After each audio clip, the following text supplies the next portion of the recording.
मालकिन जब भी उससे बात करती, उसके शब्दों में इज्जत और नरमी होती।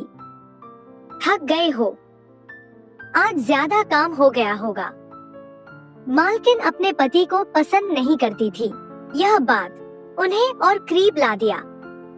उसका हाथ अनजाने में उसकी कमर के पास आया और इतना पास की महसूस हो गया। वो कभी उसकी मालकिन थी और वो उस घर का नौकर, लेकिन प्यार कभी ओहदे नहीं देखता, बस एहसास देखता है। अकेलेपन से शुरू हुई कहानी उसका पति घर में रहता था, पर दिल से बहुत दूर।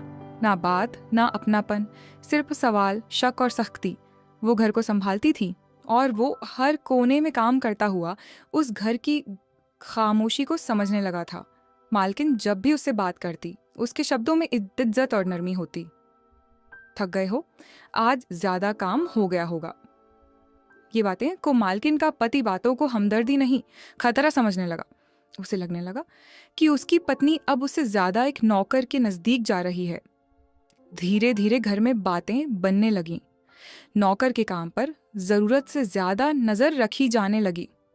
नौकर पर लगे आरोप एक दिन बिना किसी ठोस वजह के नौकर पर आरोप लगाए गए कि वो मालकिन से जरूरत से ज्यादा नजदीकी दिखाता है, कि वो जानबूझकर उसके सामने ज्यादा आता है, वो घर के काम से ज्यादा मालकिन पर ध्यान करता है। सच ये था, उसने कभी कोई सीमा नहीं तोड़ी थी। लेकिन आरोप सच नहीं देखते, बस शक देखते हैं। एक सुबह नौकर को शब्द सख्त में, आवाज ठंडी, अब तुम्हारी जरूरत नहीं है।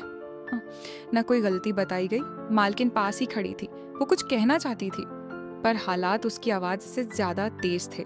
नौकर ने बस एक बार मालकिन की तरफ देखा। उस नजर में बस दर्द था, बिछड़ने का दर्द। वो चला गया। सिन्योर मालकिन उस दिन से बार बार उसका कमी में मालकिन बेचैन हो गई, पर असली कमी दिल में थी। शायद नौकर के जाने के बाद पति और पत्नी के बीच अब सिर्फ बहस थी। आखिरकार उसने तलाक ले लिया।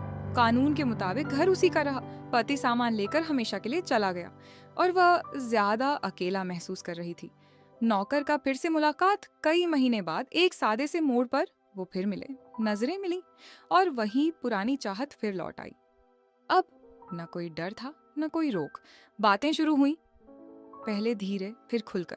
नौकर ने बताया नौकरी जाने के बाद उसने कितनी रातें बेचैनी में गुजारी, और उसने उसकी याद में बेचैनी में रहने का बात बताया, जिस कारण तलाक ले ली, क्योंकि मालकिन अपने पति को पसंद नहीं करती थी। ये बात उन्हें और करीब ला दिया। रोमांस की शुरुआत पहली मुलाकात के बाद मुलाकातें बढ़ने लगी। एक शाम हल्की ठंडी हवा थी, वो साथ साथ चल रहे थे। चलते चलते उसका हाथ अनजाने में उसकी कमर के पास आया और इतना पास की महसूस हो गया, ना कसाव ना जल्दबाजी। वो रुकी, उसने उसकी तरफ देखा। उसकी आंखों में न डर था न रोक। धीरे धीरे उसने भी अपना हाथ उसकी कमर के पास रखा। वे पास खड़े हुए, हल्का सा छाती और कमर का पास होने।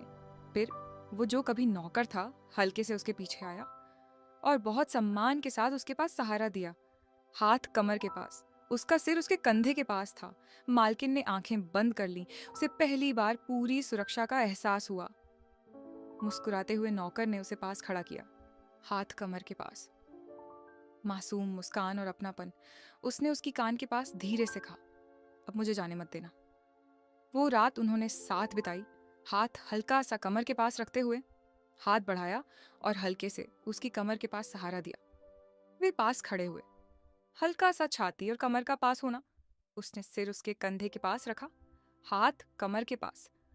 उसने पीठ पर हल्का हाथ रखा, कमर के पास हल्का स्पर्श। उनके हाथ एक दूसरे के हाथों में जुड़े रहे, हल्का हाथ कमर के पास। वे कमरे में आराम से पास बैठे, हाथ हल्के से कमर के पास। पास बैठना, हाथ पकड़ना और हल्का हाथ कमर के पास। वह रात उनके लिए प्यार और अपनापन महसूस करने वाली थी। हाथ हल्का सा कमर के पास, दिलों की नजदीकी बनी हुई।